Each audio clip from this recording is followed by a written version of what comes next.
Welcome back to A Real Job. Is it, did it stop? Right? It's alright, man. That's for the first. Maybe that's the intro to the thing. Maybe that's the intro to the thing. We ain't got it. Sorry, my bad. Cool. So, welcome back to A Real Job, the interview series where we speak to creators and have creative conversations, talking about their passions and how their passions have turned into a real job. So, our guest today is Ameena Badley. Ooh. Yeah, sound effects. All the claps. All the claps, all of that. I didn't post. So we'll start off with just like, tell me about yourself. Like, what is your field? So hello. My name is Ameena Badley, and I don't know what my field. You know what? I just don't even know what I do. I just do a lot of creative stuff. I would describe myself as a creative producer because I feel like I just create what's in my head, or if somebody else has got an idea, I like to work with other people to create what's in their heads, but I like to just create what's in the mind and just make it happen. So in a nutshell, I'd say creative producer in the creative film of fashion, music, art. If I was to, fine tune it. Grand. Because, I don't know, like, I feel like you're in so many spaces, but like people might not know you, or they might see you and be like, okay, I've seen you here, but the purpose of this is like to find out more about you, so like that's what we're trying to facilitate. But I feel like you've got your hands in, like, in a good way, in so many different spaces, so many different parts. Like, I've known you as to be someone who works in like the music industry, and then have also like seen you do other things with like Sephora, with like Black Panther, and then also now with like the fashion stuff as well. Because like I knew about when I first met you, I did know like a bit about it here and there, but then like obviously seeing it like, and seeing it live and like in spaces, and also like seeing it on social media, it's kind of like opened my eyes like more about like, oh, so this is you know what it is? Biz. I feel like, as I said, like for me, especially like being a young kid, like just coming up in the game, I literally grew up about 10 minutes from here. I grew up in Sparkbrook, and we as young kids, like obviously you didn't have, like, you had TV and that. I ain't that old, but no big TV. Black and white TV, But no, we had TV and that, but I think like it was such a time where you could really just express yourself. And I really, like, growing up, like, we'd do mad things, like we'd create houses, like we'd literally pull off the gates off the in the garden and make our own houses, 2-story houses. Like, I'm not joking, I swear, ask my sisters. We'd do that. Like, we just lived such a dramatic, fun life. So I think coming into my adulthood, I was like, I just want to create whatever's in my head. So when I was in school, I was from forever, I wanted to be a fashion designer. But I remember being in year 7. I've told this story before, but I think you've heard it. I'll tell you again. They haven't heard it. Basically, I'm in year 7 now. No, I'm in year 8 going into year 9. My mom's trying to say she ain't going to buy me a new school bag. Are you confused? Are you silly? Like, why would you do that to me? Abuse. Anyway, so she said she's not buying me a new school bag. So I was like, cool, I'm going to make my own school bag. Bearing in mind, I'd been making clothes forever. So that was one thing. I'd always like use my mom's sewing machine and things like that. But this time now, I'm like, yes, trying to send me to school with the old bag, whatever. So just before we went back to school, my mom had some fabric, because my mom, she's a fabric hoarder. She loves fabric. And she had some fabric, and I was like, you know what, cool, I'm going to go and make this bag. So I literally made a bag, wore it to school, and the next day everyone was like, oh my God, who made that? Oh my, you. And I don't know, as I said, like that dopamine feeling of people like appreciating your art is like, you can't really give it words, you know what I mean? It's just a feeling that you will always remember. So I just remember from a young age feeling so gassed that people were into what I was creating. So when I went from kind of the fashion stuff to working at the magazine, I was working at a magazine called Newbie Magazine. Rest in peace to Isis. But I was working at this magazine called Newbie Magazine, and it was after the fashion stuff had already happened, which I'm going to go into after. I'm just fast tracking through my whole career in 20 seconds. But when I was at the magazine and like they had so much ideas, it was the first time I got to really get to explore other people's ideas. So it's like, it was like a tech magazine and they're doing like really cool stuff in Birmingham. And I was like, yeah, but what about fashion? Why don't we try and do styling? And I don't know, I've just always been a person that just likes to either add value to what I've got going on or add value to other people's creativity. So that's just, I don't know if I've even answered your question, but I mean, it's the ADHD. I was like, tell us about yourself, and you got a whole introduction to it. Because that did cover a few of like the questions that I had to start off with anyway. Because I've known about the story about like the making the bag and stuff like that, but hearing where it's sourced from, I feel like is important, because I feel like a lot of creatives, it can happen in so many different stages of life.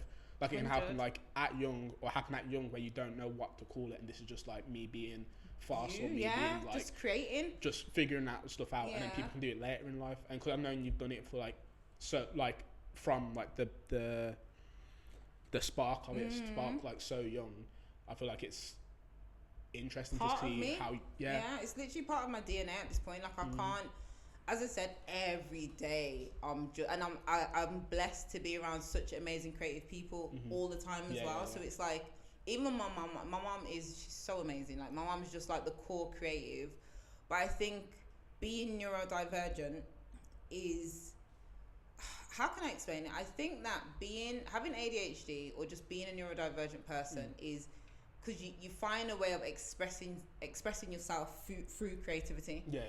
And especially being young, like as I said, growing up in Sparkbrook and just all these experiences that we'd have as kids, like it would be like drama. We'd make our own plays. Like we'd literally like, we'd watch Bring It On and we'd like go and recreate Bring It On. Or you know what I mean? Just it's that kind of self-expression that doesn't stop. Where even in a conversation, how you speak to people, how you sit, like everything's self-expression. So I do think with like being a creative, it comes from, I don't know, I would say neurodivergence. I don't know if I'm going to claim too much on ADHD, but I just always want to express myself. And there's so much different ways of doing that. Even like recently, I've started doing a lot of hosting gigs. I didn't even know I was a host. Yeah, I know. I feel like it went from like being music space to being like hosting stuff.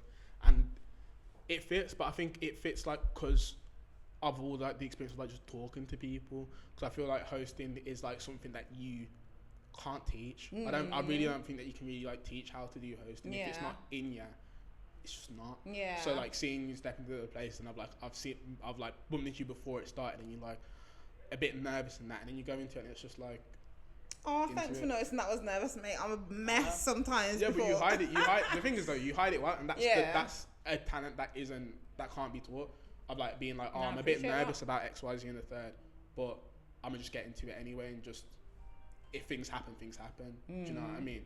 So yeah, I have to give the props for that real quick. Thank you. Again, another little field that is like is different to the norm, but is still just as important. Okay, sorry, because we're on this topic actually. What is like, what do you think like kept you on the path of still being a creative and being in that field? Because I feel like when you're in that field for so long, either you have like doubters, haters. Everyone has haters. If you have doubters or haters that make you like quite like question yourself, and that might shake it. What kind of like helped you stick through it for this long? This is a brilliant question, by the way. What made me stick to this? My ego. Like literally my ego. I swear I can't, like, I've got like, it's amazing because people like really see me like successful. Like, I mean, you've done so, which I have. I've done so many things, but I swear to you, I don't even feel like I'm 5% on the journey that I plan to be on. Do you know what I mean? Like, I think that I've been in the creative scene now for, say, over 10 years. Gonna show my age, but literally since I was, I'd say, because I started making music videos, which I haven't even told you about. I started making music videos when I was when I was 17. Oh my God, the documentary. Yeah, I was 17. Oh my God, yeah. I started off when I was 17. I applied for a competition with Channel 4, won, as I do. And they gave me some money and I made a film when I was 17, and it was about being a creative in Birmingham. That's crazy. Oh my God, I forgot about that. But for me, as I said, all of my experiences just created wisdom. So I'm very wise. Like, I understand the game. I know how to move. Like, I've got that boxed off. But I think because I've not achieved all the things that I've set out to achieve, and I've not built what I've planned to build. I've started, but I've not accomplished it yet. I cannot give up. I can't stop. Like, it's just never gonna happen. I'm gonna continue doing what I do until I get what I want. So for me, I'd say ego. Also, I'm gonna add in haters. Not that I do anything for haters, but people are so jealous of me. I swear, I'm not even being big-headed. I swear. And I don't say it in a big-headed way. I'm saying it straight up. Like, I literally am just me. I am fantastic, but I'm just me, and I've been through so many things, and I just feel like I come across so much experience where people are just bad mind for no reason, and it's like they could literally just help. They could make my situation so much easier. Yeah, or even like get on the train and like, do you know what I mean? Just even helping, even if you're not like the spotlight ain't on you or whatever. No, you're still part of it, and then that comes with finding other opportunities and all that stuff. Simple, and I think that for me, it's like, again, not being big-headed. I'm just talking the truth. Everyone that I knew or have experienced to be a blatant hater against me, I've surpassed them. Do you know what I mean? Yeah. So it makes me feel good. So there's certain things like that I can't drop until I get to where I need to be. It's not gonna stop. And I think even as well, like even when it comes to like a real job, of all my family, everyone else, like my sister's an accountant, my other sister, she's like one of the heads in Sephora. My brother, he works in customs. Like, everyone's kind of got like a real job, quote unquote. And I'm the only one, like, for years and years and years, was like I was self-employed for over 10 years. Like, I was like, I'm gonna make this fashion thing happen. I'm gonna make this music thing happen. I'm just gonna make this happen. And I think in order to do that, you have to be very tenacious. Like, I don't give up. Like, I'm just not someone that gives up. But yeah, I just think that the thing that keeps me going is, as I said, in my family, I was the only one who was doing like the creative stuff. And I felt kind of, obviously I love my mom, and like, that's my dog, that's my bestie. But I just felt like she didn't really rate my thing. And kind of everyone else kind of got ratings above what I was doing, because obviously I'm my oldest child. She knows that I'm crazy, and she's trying to figure out, you know, what's Ameena gonna do. Like, I went to uni. I've done uni for about 3 months, paid for it my own self for 3 months. And then I dropped out of uni, and I was working in Jack Jones, and they had told me that I was gonna be like, they was gonna put me on some buyer scheme to become a buyer. And I was so gassed about becoming a buyer. And then when I seen that they had me working there for over a year and they weren't a buyer yet, I said, yeah, deuces, I'm off. So I started my own little shop in Oasis Market before it got shut down. Good old days. That whole, you know, been done. A moment of silence. Okay. Anyway, so I had a little shop in there, and then I had a shopping mailbox. But at the same time, I just felt like no one really rated what I was doing up until I done Rip the Runway fashion show, and I done Rip the Runway fashion show, dressed Miley Cyrus, Little Mix, basically their stylist, I forgot her name. I think her name was Alexis. I feel like her name was Alexis. This was years ago, like early Instagram days. But she reached out to me and I sent her some clothes. She dressed them both on tour. Everyone was like, oh my God, Ameena, oh my God. Like, it was a thing. I became like the dress slanger of Brum. I was selling dresses. Like, everyone was in one of my dresses. But I don't know, I just felt like no one, when it came to my family, no one really rated what I was doing. So it kind of left like a, I'll show you kind of feeling inside me. And I think that when I got to, I feel like now where I'm at, like, everyone respects me and they've seen it. But it's taken years and years and years to get to that point where I feel like seen within that space. Do you know what I mean? Because as I said, I think when you have a creative career, they don't understand. If you're not neurodivergent, and if you're not really, I don't know, if you just don't get it, they just don't get it, innit? And I think that's, you kind of have to fight through that and just not care. Because I feel like that's very relatable. Because I feel like with all creative passions, people don't like rate it until it turns into money or followers or like working with X, Y, Z and the third and all that stuff. So I feel like it's like very, It's sad, but I think, as I said, like the more, and this is why I'm so like big on like helping the youth and like, not that I'm old, but like you guys, you know, half of my age mates. But no, like for me, it really like, honestly, not to like gas you up or whatever, because this, you know, but you know, I'll tell you straight, like I get so much excitement from like working with you guys and like helping the youth, because nobody was helping me when I was coming up. Like nobody was checking for me at all, and it does make me feel some type of way when I look at it now, and I think like, even as I said, no one ain't surpassed me. They haven't, but we could have done it together. Do you know what I mean? And it's like, I know that, and I pray that when you guys and the next generation that's coming up and they're talking about the people that helped them, my name is part of that list, because why would you not want to help the people that are coming up on there? Do you know what I mean? Why would you not want to give them advice, or, you know, oh, maybe you should do this, or just anything like it? It means so much, because as I said, with creatives, not many people speak your language. Not many people get it. It's only a small community of creatives in Birmingham. Do you know what I mean? And in different kind of sectors, like if it's music, obviously the music people doing what they're doing, the film. Do you know what I mean? So it's like, for me, because I'm kind of across the board, where music, fashion, art, film, events, hosting, production, you know, let's keep going on. I'm not going to not help people. Do you understand? I'm going to help. If I like you and I've got a vibe with you, and it's like, even if little piece of advice or big piece of advice you need me for an hour, 15, whatever, I'm going to make sure that I go out my way and help people. Of course. So it's worth being about for that, because like, I feel like I've spoken to like a few creatives and like myself included. I feel like it takes so little to actually like ignite the continuation of things. Like all it needs is like one person from school, or like one person that you just meet out and about to be like, oh, you're doing this, I like what you're doing, let me help out, or let me follow, like let me see what's happening, and just keep it going. Do you know what I mean? I feel like it's something little like that.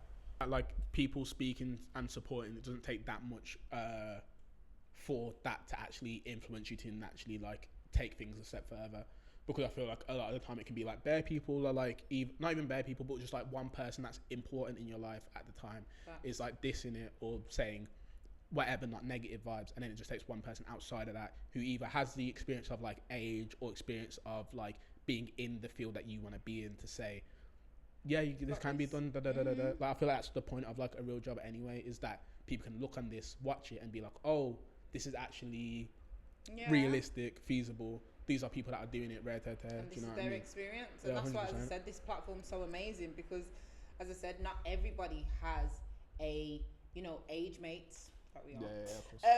That kind of come from similar fields to them, that can kind of give them that advice. So I think a platform like this, especially for creatives that are going through it, young creatives that are thinking, oh, I can't go into that. I would love them to watch this interview, or watch the interviews that you've done, and realise that, oh, actually, I can. Do you know what I mean? This kind of comes their esteem to get things done. So, as I said, well done. Thank you. Kind of like talking about like being in the industry, like how do you like keep like a level head? Because I feel like you're in like, not a level head necessarily, but like not letting the ego get the best of you. Because I feel like a lot of times people can be in spaces and be by themselves, or too focused on the potential, that they get too much and be like, this is my thing. If you disagree with it, bun you, man. Like, how do you mitigate that? Number one thing that I always remember is, I don't know if it's a Jamaican proverb, but do Jamaicans have proverbs? Yeah. If it's not a proverb, it might as well be. Yeah, it's the thing, Jamaican proverb. But you must live good with people. Like, it's so important. Like, I have seen so many people rob themselves of a career from their ego. And I get that your ego is not a bad thing. Like, ego is there to protect you, but at the same 100%. time, it can destroy you if you don't know how to check it. And I feel like a lot of people don't know how to check themselves. I have seen I'll start off with the negative and then I'll go to the positive. I'll say this, like, I ain't gonna say no names or get into it too much, but I'll say this, like, there was this person, and this was a few years ago, and I'll be honest, they was like at the peak of their career, like literally, like this person could turn flipping glitter into gold. I don't even know if that's the saying, but what is it? something in the goal. It's something in Do you there. understand? Some kind of problem. Some kind of switch. But, no, honestly, like, they was killing it. Like, they was literally so important in the scene. Everybody kind of, like, they helped a lot of people's careers, you know. Mm-hmm. And I don't know what happened to them.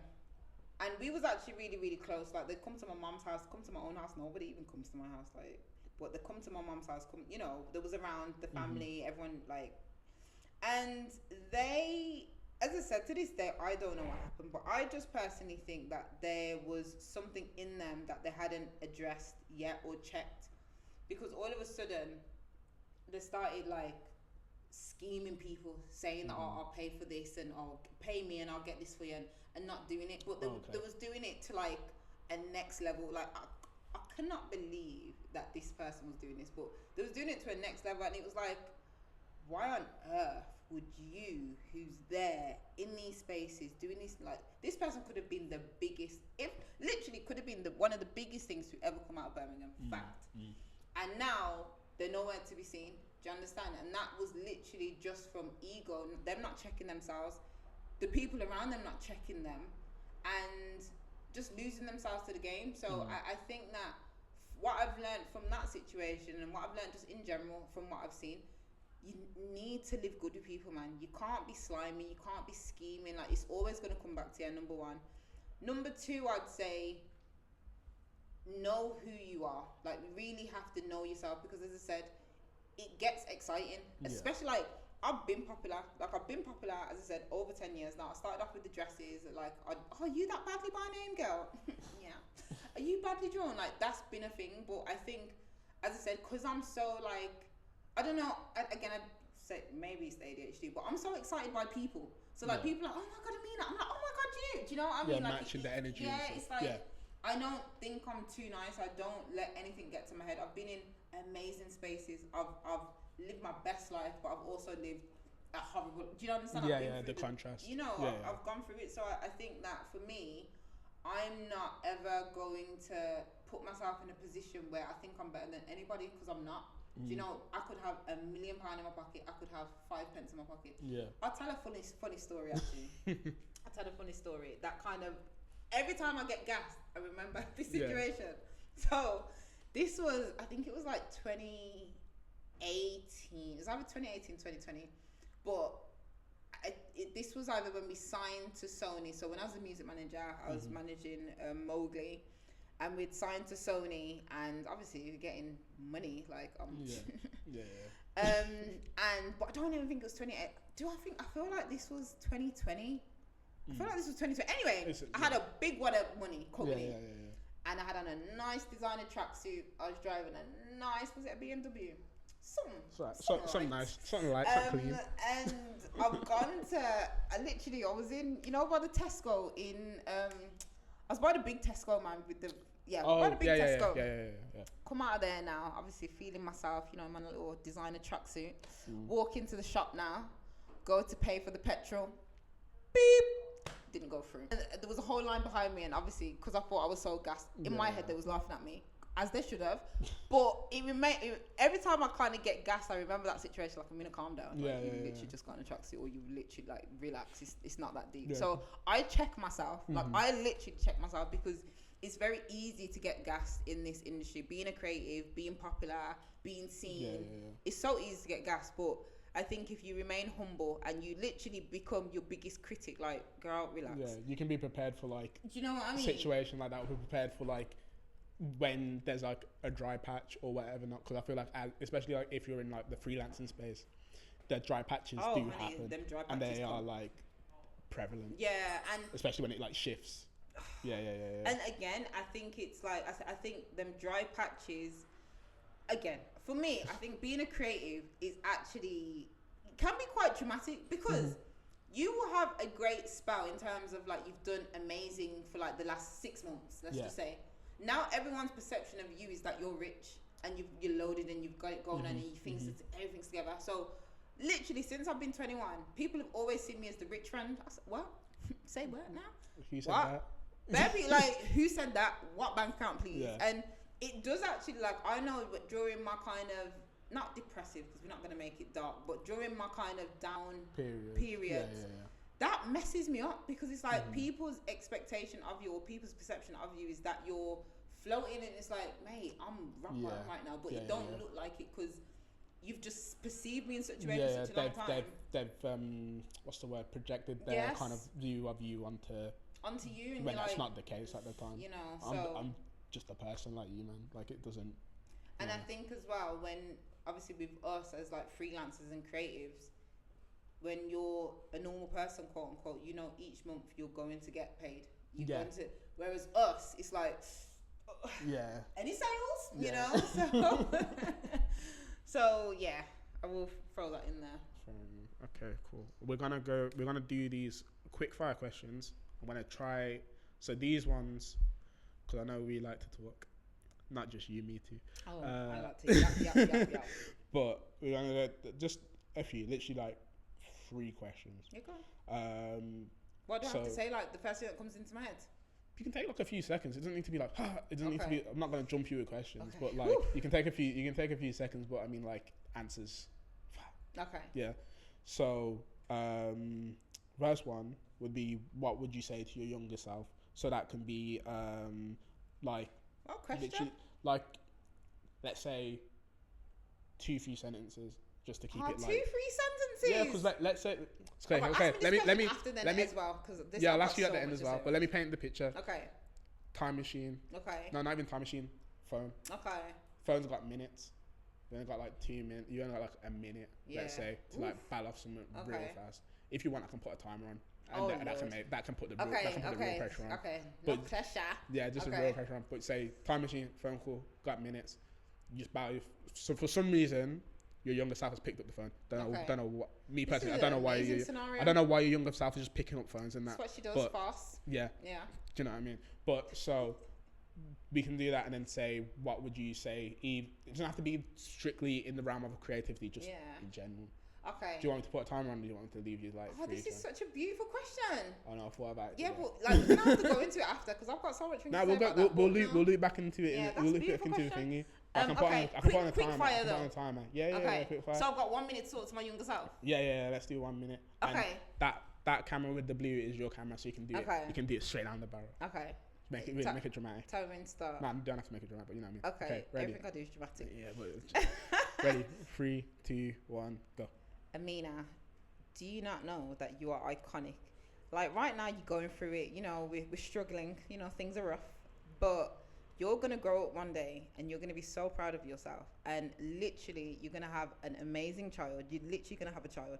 You are gonna have a daughter. Imagine that. Anyway, and you're going to be inspirational in your city. People are gonna remember you for generations to come. You're gonna make so much money. You're gonna be rich, but you're gonna be poor, but you're gonna be rich. Do you know what I mean? And you're just going to leave an amazing legacy. And I'm so proud of you. You're going to be so proud of me. We're proud of each other. And we're icons, honey. We're legends. And yeah, well done to us. I just wanted to say that to you, Ameena. You got 20 seconds. Oh, more. Yeah. And do you also know that you're going to be snatched? Your body is going to be tea. Your face is going to be amazing. All them people that used to call you fat, you're going to look at them and they're going to be, you know, round. Anyway, and yeah, like you just done to you. Time cut off. Phone call, minutes done. Yeah. That was quick. That was good, you know. That was good. Proper dramatic and that. But I feel like the reflection is important. I feel like your younger self exists somewhere like now. So even if like the message that you're giving to your younger self, even though like ain't got time machine, unfortunately out of budget. Yeah. But someone out there will be in that same situation.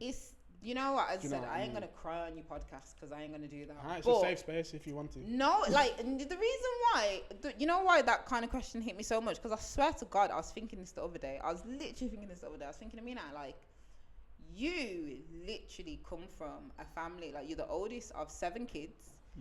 You know, you had a not traumatic. Our upbringing was lit. It was amazing, but there was a lot of traumatic periods in my upbringing, and literally, like you are that girl. Like you are her. I don't care if no one else sees it. To you, you are that girl, and it's like I just feel like the younger me, literally would be so proud of me. Like now when I know she'd be so proud of me. So that makes everything that I've gone through worth it, because, and I think that's why my ego is so big. I don't think I've got a big ego, but it's why I'm so self-assured, because I don't care about anybody else's opinion. I literally care about the younger Ameena and me. Would that younger person be proud of? Do you understand? Yeah. 100%. So I think, that's why that question touched my heart. Resonates. got two more quick fire questions. Go on. Dream collab. Doesn't have to be fashion, can be like literally like person you wanted to collab with, fashion brand, clothing, someone, or like even like shooting music video, whatever. Dream collab, person, brand, whoever. Dave LaChapelle is a video director, creative photographer, genius, legend.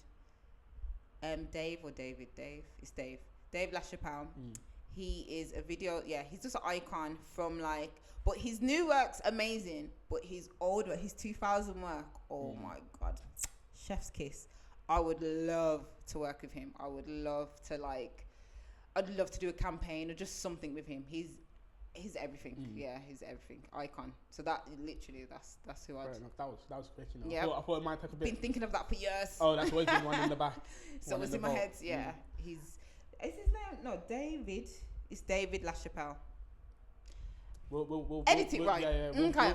Even if we don't edit, we'll put like a photo and like the right spelling and. Just say she's got ADHD. She forgets stuff. Okay, it's thank all right. David.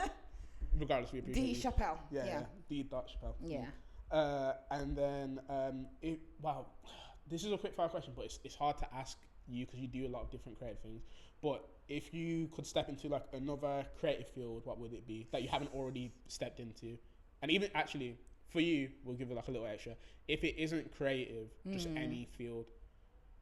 Because if you can't think of a creative one, but you've already done it, we can just do any field. Because I would. Oh, this is hard.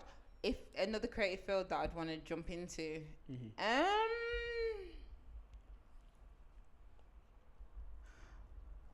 that's a great question. What would I want to do if I wasn't doing this? Okay. Film, but I kind of dabble. But if I could strategically do, film actually, film. But low key, I'm kind of there. Like low key, it's en route. So that's for that though, Alf. Nice Thanks, plug, Alf. Nice plug. That's why I have people in the room. But now, there's nobody else in this room. Yeah. I would say, you know what? Architecture. Okay. Architecture, yeah. I'd love to like, as I said, the things in my head, I want to get them out. And I think there's only so far you can go with, if I think, oh, this building would look nice. Yeah. Being me. Do you know what I mean? So architecture, if I couldn't do anything I'm doing now, I'd be an architect. This is a proper tangent. But what kind of things, like strictly buildings, or is it like I would make like landmarks, like if big pictures of me. I would make like just historical pieces, because it's like, even like we went Abu Dhabi a few months ago, and we went to I forgot the mosque's name. We went to this beautiful mosque, and I'm like, someone literally thought of this in their head and then made it happen. Yeah. Even like the pyramids, okay, let's not go that far, but even the pyramids, like something that's iconic. Do you understand? And it's like there forever and ever. So yeah, I would just historical monuments. I hear it. I'm here for it.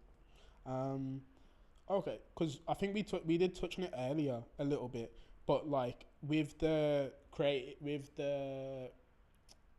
fashion making and dressmaking, that were you entirely self-taught, or did you like, I don't know, because you said your mom, you said your mom had the sewing machines and that, so did she teach you, or did you just my like mom a didn't little have bit time to teach me? My mom was raising 6 kids on her own. Queen, love that for her. I literally, as I said, I've always been very self-determined, man. Like, the worst thing you can do to me is be a hater, because I'm literally gonna figure out a way of making it happen for myself. But no, I am self-taught. I went to uni for a bit, obviously went to college, done a few courses. I used to do a course in like the mailbox and not mailbox, sorry. What's that college called? Not Millennium Point. Oh, UCB. Is it UCB? Not opposite Matthew Bolton. What's that building? Oh, Boa. next to Boa, what's that building? That big building. What's it called? Birmingham Conservatoire. Yeah, not the music building. Think Tank. Think Tank. Yeah, yeah. Millennium Point now. Is it Millennium Point? Oh, yeah, that's right. so you had it from the start. Okay. Yeah, don't doubt yourself. Yeah, Millennium Point. They used to do a fashion dressmaking course, so I used to do that. But yeah, you know what it is with me. As I said, I see something in my head. It's gonna get done. Like I can't. Yeah, see something and make it. You know what I mean? And I have to figure out how I'm gonna get it done. So I think even with like the thing that I'm working on now, like ABIV, the dressmaking subscription box, like to me, I just see a world where people, and I want to make it easier for people similar to myself. You have an idea, you create it. So with ABIV box, it's a dressmaking subscription box that teaches people how to sew across the world, and to the point where they'll eventually get to the point, I see this dress, I can make it now because I've got the skill set. Do you know what I mean? So yeah, I just want to produce things and make creativity easier for people. Okay. No. Well, you mentioned it now. I was gonna like save it a bit till later. I feel like this happened like last episode with Zeus as well. I was gonna save something till later, but someone's mentioned it. Throw it in there, mate. Throw it in there. It's an ADHD combo. Yeah, a little bit. Because we spoke at the start, and you gave us the rundown of all the different things that you've done. How did the dressmaking transition into the music side and the music management side of things? Oh, all right. I'm gonna give you the short version, but it's a long story. But I'm gonna give you the short version. Cool. 2008. Oof, you weren't even born. I was born. I was just 6. I was 8. I was 6. I was 6. Ooh, okay. 2008, 2009. I was working in Jack Jones and at uni. So I was at uni and at Jack Jones. 2010, I decided to leave Jack Jones because I had a horrible manager and start my own. As I said, I mentioned earlier, I had my little shop in Oasis Market. Yeah. Making these dresses. I said I was just using my mom's fabric. When I look back, it's actually iconic, amazing vintage fabric, but whatever. Making these dresses, selling the dresses in Oasis Market. Then this is real life stuff. Went and got married. Not the eye roll. You know, don't do that. No, don't do that. But when I got married, had my daughter and got divorced. So by the time I was 25, I'd got married, got divorced, had a kid, all that good stuff.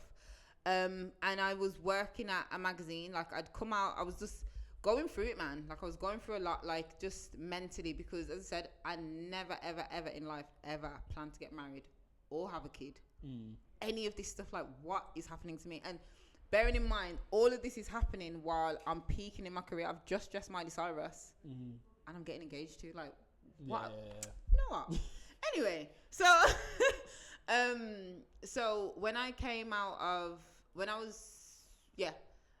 I had come out of all of that, got divorced, and I was kind of just going through it. I had a lot of, now I can look back and say it was depression, and even postpartum again, and something that no one really spoke about in them days. And I'm thinking, like, my life's over, my life's ruined, my life's finished. I'm going to be a single mom with a kid. And I've just got these ideas of being a creative. What the hell is this?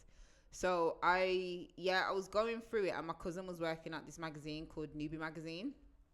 So I came in, and I don't know, you know what? When I actually look back, he's passed away now, but this guy called Isis, Isis, he was incredible. He actually was incredible, and he was someone that really helped me during that period of time. He didn't know what was going on. Like, he never knew I was going through all this stuff, but I felt seen for the first time in a while after, like, I'd gone from a divorce, and, you know, my opinions and my points of views when I'd go into the magazine and say, I think you should do this, he'd listen. And yeah, man, big up to him. Rest in peace to him. But so when I was there, Temper, who is a grime MC from Birmingham, he was on tour with Kano, and he'd come off tour with Kano. And in the meantime, obviously, because everyone knew that I was doing the fashion stuff, everyone kind of knew me for being like badly drawn. A lot of like the guys around the area would hit me up like, "Oh, can you help me with my fashion brand?" But he was one of the people that helped hit me up because he needed help with his brand, with his clothing brand. So as I said, around the same time, he'd gone on tour with Kano. Got off tour with Kano, and because I was kind of helping him with stuff, like I'd got him a little brand partnership with New Era. That was it. New Era, Religion Clothing, a few brands. So he's come off tour now. He had met one lady called Al, who's now my best friend, and he was like, "Yeah, I think you should be my manager." So I met her at Daps's show, and the next day we was on the phone for like 2 hours, and by the time we was off the call, I was like, "Yeah, I'll be a music manager." That was just by chance. Like that was never planned. I never in a million years would have thought of going into music. Like that wasn't even half of a thought in my head. Yeah. But if I was to tell the truth, I fell into it. I literally fell into music management. I just literally fell into it. And then when I was trying to kind of segue out in 2017, I was trying to segue out. My younger brother starts rapping. And I'm thinking like, clearly this is something like that's meant to be, because why the hell is he a rapper? Why the hell is he so sick? What is happening right now? So and then one of his friends I ended up managing A class. Like I kind of literally just fell into it. I never ever in a million years would have ever planned to have gone into the music industry, but it was lit. It was amazing. It was iconic, and it made me who I am today in terms of the ballsy, kind of cheeky, confident Ameena. I don't think I would be as confident as I am today if I wasn't in the music industry, because it puts you in a space where you have to defend yourself. You have to speak up for yourself.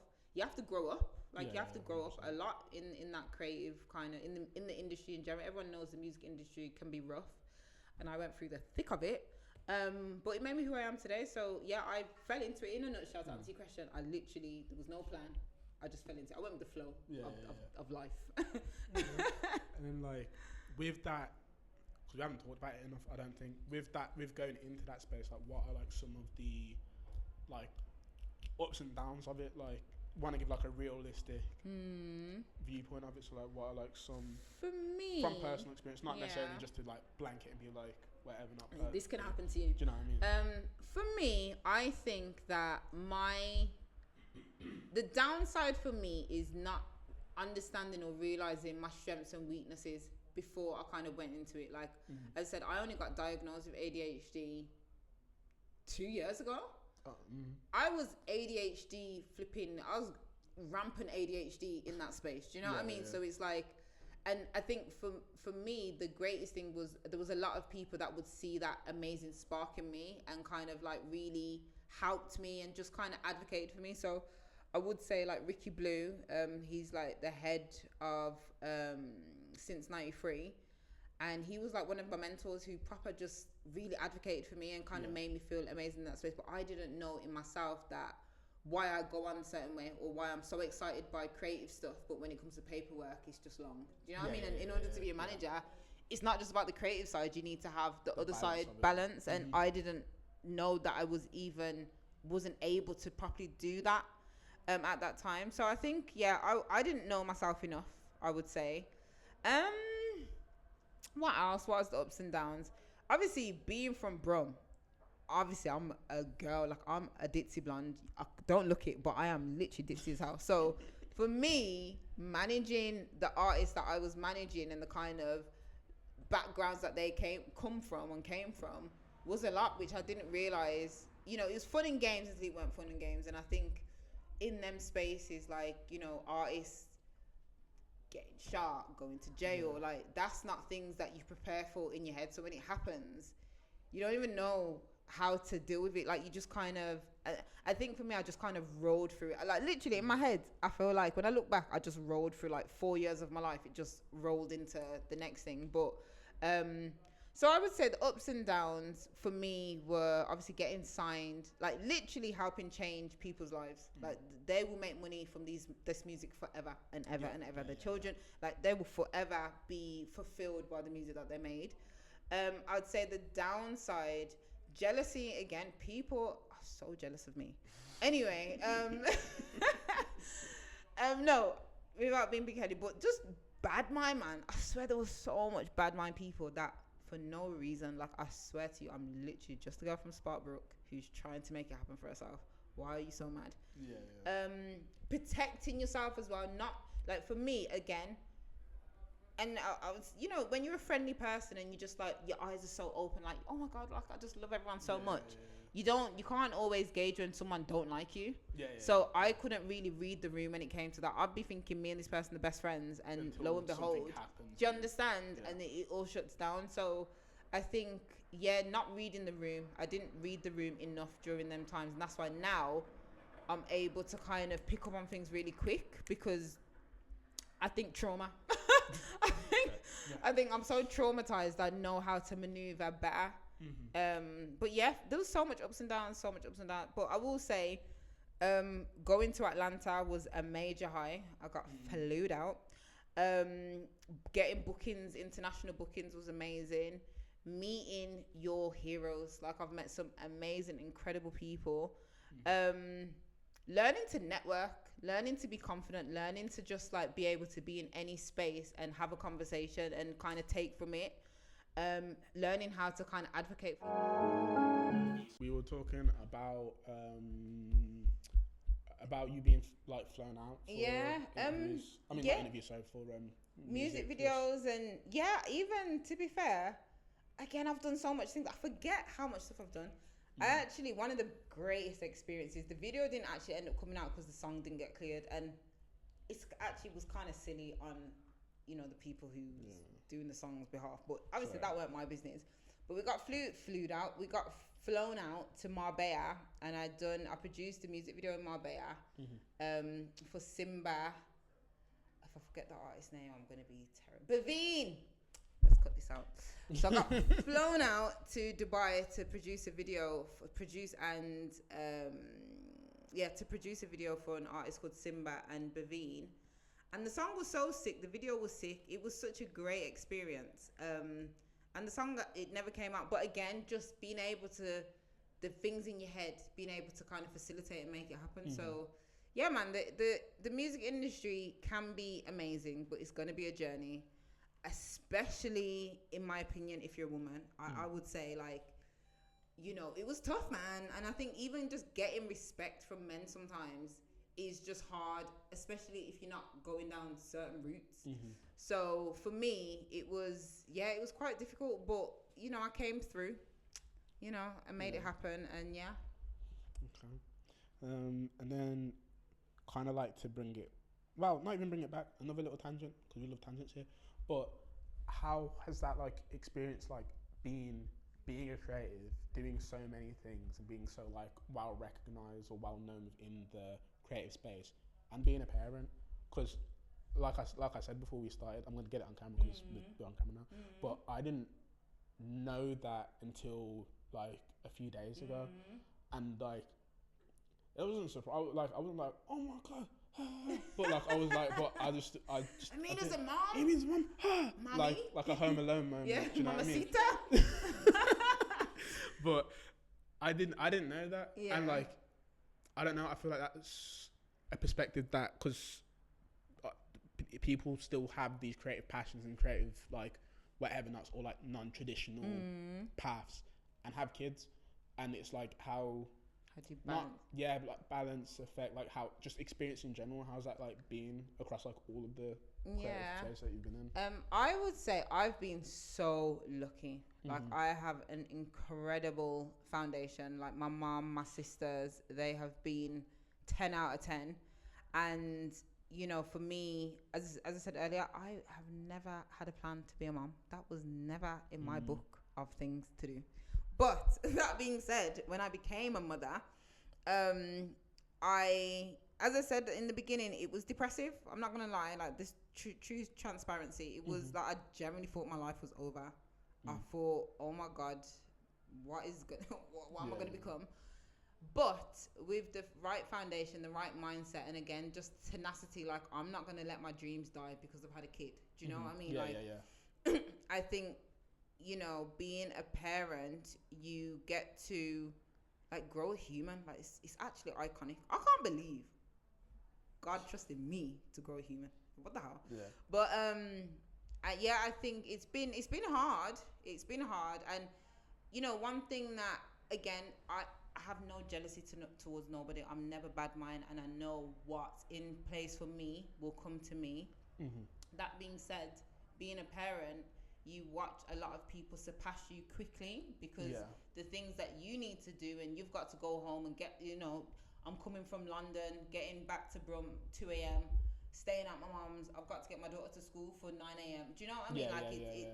It's a lot. If you want to go and network, or you get invited, it's like, I've been invited to the Brit Awards, the Mobiles, like all these big award ceremonies out of town. I've got to go there, do my thing, travel back to Brum, do the school run. Do you know what I mean? It was a lot. That being said, as I said, like, it's made me who I am today. So it is difficult to be a parent and being creative, and I empathize for people that don't have a support network. I've been lucky to have a support network, and they have helped me get to where I am today. And I owe them everything, like I really do. It is a testament to my mom and my sisters, and they, when the money comes, it's all for them. Because I wouldn't be where I am today if it wasn't for them. But it's difficult. I ain't gonna say it's easy. It's difficult. It's gonna take you longer. Like, it's gonna take you longer than it's gonna take other people. But at the same time, as I said, you get to continue your legacy, in that kind of way. So it's difficult, but it's worth it. Okay, because like I said, it's just something that is a topic, because like I know a few people that are like young mums and still want to do what they want to do in the creative space, in the creative field, and that. So I feel like it's an important topic to share.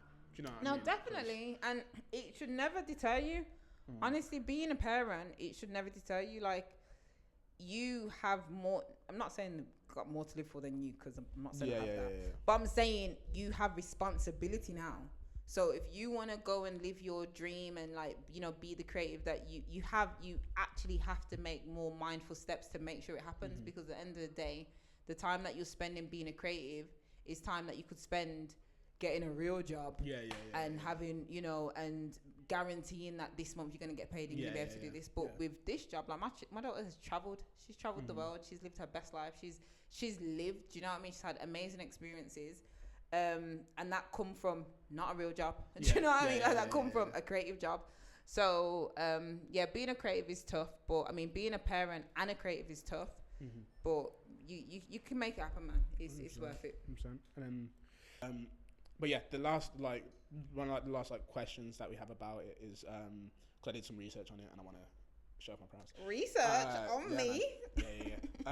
So I saw a thing that you posted about making a dress for America Foster. And I read within that, like, you was like, one of your friends just shouted you and was like, a dress, we need it, and I just wanted to, like, ask with that, because you said in the article, and obviously correct me if I'm wrong, because I wasn't there, if you said that it was got the task and you just, like, jumped on it, and you didn't know it was America Foster until a bit later. So she came to my house. Knocks on the door. Hello. It's like, I think you got the wrong address. But do you think that if you knew who it was for, would that have changed? Nope. I got a call from Article. He was like, Meena, my friend needs a dress. Can you pattern her? She's going to the Rated Awards. I said, cool, I'll do it. Literally, so he's giving me a number. We're talking now. I'm not, like, deep in who this is. Like, nothing in my head saying, America Foster. So I sent her my address. She's come to the house. And I think at the time she had to do some TikTok live thing. So she's on TikTok live in my living room, in my house, in front of thousands of people. And I'm just making her a dress. Like, it was so crazy. It was actually so crazy. But she's amazing. She's incredible. Like, I adore her. But it was literally straight onto it. Like, as I said, time waits on no man. 2, you get an opportunity, you're just going to do it. Your friends ask you to do something, you're going to pattern your friend. You know what I mean? And then the Article's good people, and he gets a lot of, like, his pattern. So I knew if he's going to bring something to me, it's going to be of quality. And it's pinned on her Instagram profile. If you want to go onto the page, you can see. Don't worry, we'll put an image. Pinned here. But that America Foster. But I'd say another one that was crazy. I get a call from my friend. He manages. Who does he manage? Not MK. He manages. I should know this person. It's the ADHD. It's alright. He manages a big producer. I should. We'll chuck it up if we find out in a second. Anyway, his phone is like, Ameena, Ira Star's coming to Brum today. Can you pattern her? What? Again, I'm a bit, delayed sometimes. So I'm not clocking who this is. She comes to Brum. I pattern her hair, beauty, makeup, everything. I sorted out her whole day just on the phone. Again, links and networks. Why it's good to live good with people, because you can phone them and you can make things happen. But like they're the kind of calls that I get. Like, Ameena, this person's coming to town. Can you sort out this? Or Ameena, Kadeem Ramsey, one of my dogs now, but Kadeem, his manager at the time phoned me like, Kadeem Ramsey from Top Boys in Birmingham today. Can you just like chauffeur him around and like, introduce him to people? I'm taking him to studio. I took him to restaurants. Like, that's literally sometimes how my life can get. It's crazy. Okay, cool. Okay, cool. So just to finish it off, let me just give you the floor to speak about what you've got coming up, because I know there's something that you got in the works. So basically, long story short, I don't know if I've mentioned this a few times, but my background's fashion, went into the music industry, film, etc. But my passion has always been dressmaking and clothes making and just creating things that so I came up with this concept called the ABIV box, which is basically a dressmaking subscription box. But as I'm from the industry and I'm from the creative industry and I know everybody and I'm lit, I was like, why don't I just make a show? So I have a show called the ABIV show coming soon. Yourself was part of the team. Zio over there, patterned as well. But basically, it's just a show where I interview celebrities, interview influencers, and I make a dress with them while I interview them. And then we have an incredible time speaking about different things, taboo topics. That's coming soon. As I said, I'm big on creativity in the Midlands, man. Like, I'm from Brum. The Brum scene is growing. We've got investment coming to the city. And it's my job, our job, to kind of make sure that we're seen within that space, and that when all that light's coming, we are the people that get the benefits of that, because we've helped grow the scene. We are part of the scene. We are Birmingham. Do you know what I mean? So, ABIV show dropping very soon. Make sure to check it out. Right. And then Instagram, where can people find you? So my personal Instagram is Badley by name, and my brand's Instagram is ABIV box, and same for YouTube, Badley by name on YouTube, and my brand is ABIV box, same on Twitter. Probably don't follow me on Twitter.